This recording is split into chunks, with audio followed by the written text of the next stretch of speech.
한동훈 장관의 자택에 무단 침입한 그 매체가 오세훈 시장 부인의 강의실에도 무단 침입했다. 자, 과연 어떤 내용일까요? 두 번째 이야기 시작하겠습니다. 뭐 어디까지 들어가는 겁니까? 오세훈 부인 강의실, 고발당한 야의 입. 자, 오세훈 시장의 부인 강의실도 무단 침입했다. 관련된 내용 함께 보시죠. 더 탐사 강진구 기자가 방실 침입죄 혐의로 불구속 기소됐다. 지난 5월 6일 지방선거 앞두고 송현옥 세종대 교수, 오세훈 시장의 부인이죠. 자녀 엄마 찬스 의혹을 제기하며 그 더 탐사 관계자가 송현옥 교수 수업 강의실을 무단 침입해 몰래 녹음을 시도했다.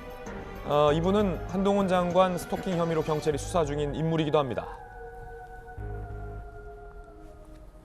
정혁진 변호사님, 네네. 방실 침입, 이게 뭔 말입니까? 그냥 뭐 주거 침입죄예요. 방실은 뭐예요?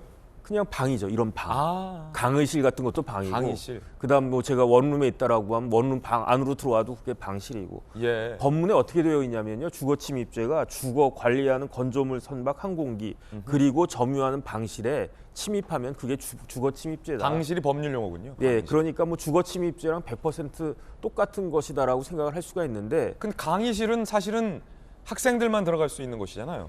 뭐 제3자도 들어갈 수가 있기는 하죠. 그런데 사실은 이걸 어떻게 봐야 되냐면 예. 교수님이 강의를 하는데 뭐 아무나 들어올 수도 있죠. 뭐 제가 들어가가지고 교수님 강의 잘하시나 한번 내가 무슨 말씀하시나 들어볼 수도 있는데 아, 그래도 돼요? 그런데 강 기자 같은 경우는 어떤 목적으로 들어갔느냐, 나쁜 목적으로 들어갔잖아요.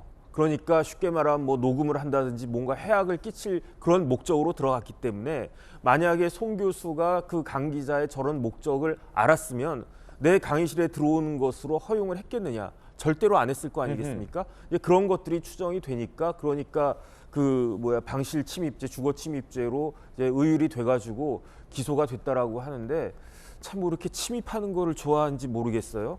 그래가지고 이런 부분들은 이게 자꾸 하면 이제 상습이 되고 나빠지는 거거든요. 예. 그렇기 때문에 이 부분도 이제 그 형을 높이는 데 있어서 아주 큰 역할을 할 수 있지 않을까 하는 생각이 듭니다. 한 장관 주거 침입했을 때의 어떤 목적도 압수수색 당하는 기분을 느껴봐라. 네. 라는 어떤 그런 목적이 굉장히 좀 불손하다라는 지적해 주셨는데 요 강의실에 무단으로 들어간 것도 목적이 굉장히 불손하다. 그렇죠. 뭔가 이제 어허. 꼬투리를 잡아가지고 더군다나 예. 그냥 꼬투리가 아니고 이게 지난번 지방선거 직전이었단 말이에요. 이렇게 해가지고 선거에 영향을 미칠 의도까지 사실 안으로 깔려 있다라고 보여지기 때문에 네. 더 의도가 나쁘다라고 저는 생각을 갖다 하고요. 이런 식으로 그 언론을 이용하고 조작을 하면 안 된다라고 생각을 하는데 그나마 다행인 것은 이번엔 여러 명이 우르르 간 게 아니라 그냥 폭처법이 아니라 그냥 일반 형법으로 의율될 것이기 때문에 단독으로 간 건 그나마 좀 나은 것이 아닌가 하는 생각이 듭니다. 그렇군요. 자, 김병민 비대위원님, 예. 지금 교수님이시기도 하잖아요. 경희대학교에서 네. 강의를 하고 계신데 이렇게 강의하다 보면 학생들이 반짝반짝 눈을 빛내면서 이제 수업을 듣고 있는데 사실 이 교수님 입장에서는 강단에서 보면 누가 들어오고 예. 모르는 사람이 쑥 들어오고 하는 게 다 보이거든요. 왜냐하면 저도 학생 때는 이러고 졸고 있으면 모르겠지 했는데 한눈에 다 보이죠. 그 제가 가끔 이제 뭐 특강할 자리가 있어서 가서 이렇게 보면 네. 이러고 있는 애들이 보이더라고요. 근데 하물며 모르는 사람인가 쑥 들어와서 뭐 부스럭부스럭 돼서 뭐 녹음기를 다 보이지 않습니까? 사실은 예. 이게 굉장히 좀 어떻게 보면 무서울 수 있는 행동이라는 거죠. 그리고 그 취재를 빙자한 사실상 폭력행위라고 저는 생각을 하는데요. 예. 저 때가 이제 6월 1일 지방선거 전이었습니다.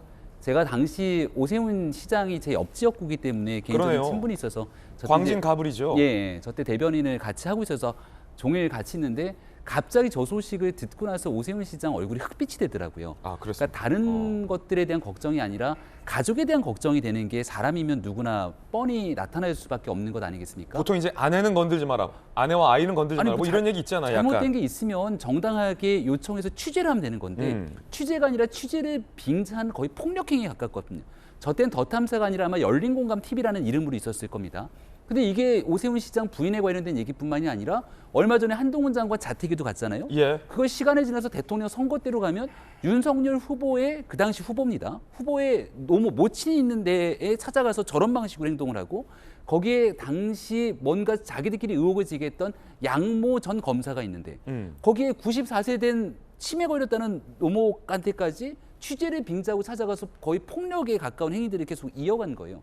그러니까 이런 방식으로 자신들이 언론이다 자칭하고 취재라는 명분 아래 모든 게 다 용서가 된다고 하면 대한민국 사회의 공동체 질서는 깨지게 되는 것 아니겠습니까? 예. 그리고 저런 방식으로 얘기를 하면서 한 가지를 잡고 저런 식의 취재 방식이 어떻게 응할 수가 있습니까? 취재를 응하지 않으면 의혹이 있는 것 아니냐고 계속 음모론을 퍼뜨리는 유튜버 활동을 하게 되면 본인들의 금전적 이익, 정치적 이득을 도모하기 위한 불법이 난무하는 세상. 그런데 더 황당한 건 이런 사람들과 함께 협업했다는 민주당 의원이 가짜뉴스로 드러나서 대변인으로 있음에도 불구하고 아무런 조치를 취하지 않고 있기 때문에 이 모든 일들에 대한 연결선에 한 번쯤 대한민국 사회가 끊어줄 필요가 있다는 점을 다시금 말씀드립니다. 어떻습니까? 이게 사실은 오세훈 시장을 겨눈 의혹에 대한 행동이었고 앞서 한동훈 장관 자택 침입 같은 건도 한 장관을 겨눈 행동인데 그 행동으로 가장 이제 위협을 공포감을 느낀 대상자들은 공교롭게 다 여성들이었단 말이에요. 부인, 네. 아내, 그다음에 딸, 노모. 노모. 약간 이거 어떻게 봐야 됩니까? 이건 좀 아니지 않습니까? 이들은 그걸 통해서 금전적인 이득을 벌지 않습니까? 슈퍼챗도 받고 거기에 대해서 영상들 틀어놓고 예. 가장 끔찍하고 충격적이었던 것은 12구 참사에 대한 희생자 명단 유족 동의 없이 공개하는데 가장 적극적인 행동했던 사람들 아닙니까? 그리고 거기에 대한 유튜브 영상하는 과정 속에서 떡볶이 광고했던 사람들이 저 사람들의 있는 그대로의 민낯을 보여준 모습입니다. 그러니까 해서는 안 될 기본적인 언론이라면 취재 윤리가 있는 것이고요. 대한민국에 살아가는 국민으로서 넘지 말아야 될 해야 되는 도덕적인 의무라는 게 있는 건데 그런 최소한의 의무감조차 없는 상태 속에서 많은 일들을 진행하고 있다면 그다음 할 수 있는 건 대한민국 법치주의 국가 아닙니까? 사법적인 문제에서 불법 행위들에 대해서 엄단하는 모습을 보여야 되고요. 이런 잘못된 일들 나왔으면 민주당도 아무리 야당이지만 나서서 저 더 탐사, 강진구 기자 등에 대해서 정말 거칠고 강하고 문제제기 좀 해야 되는 것 아닙니까? 이제 이 도를 넘은 말 그대로 도를 넘은 행동들이 계속해서 반복되고 있다라는 비판의 목소리가 높습니다.